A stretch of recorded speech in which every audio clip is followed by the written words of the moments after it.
Short டைம்ல நான் சொல்லக்கூடிய வார்த்தையை சுருக்கமா முடிச்சுக்கிறேன்.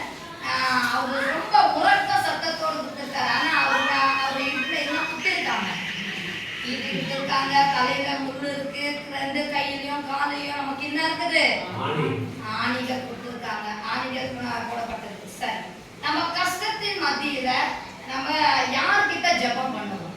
நெருக்கடி மத்தியில நம்ம யார்கிட்ட ஜெபம் பண்ணுவோம்னா நம்ம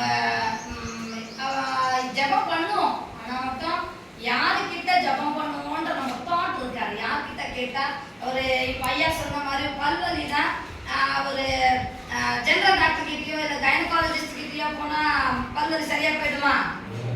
இல்ல, குறிப்பிட்ட நபர் அந்த அவர்கிட்ட தான் போயிட்டு கேட்டா நமக்கு பதில் தரும். அதே மாதிரி நெருக்கமான சூழ்நிலையிலும் நிறைய நம்ம கஷ்டமான சூழ்நிலையும் கண்ணீரோட வேதனையோடு இருக்கிற சூழ்நிலையும் நம்ம யாரை நோக்கி கூப்பிடுவோம்?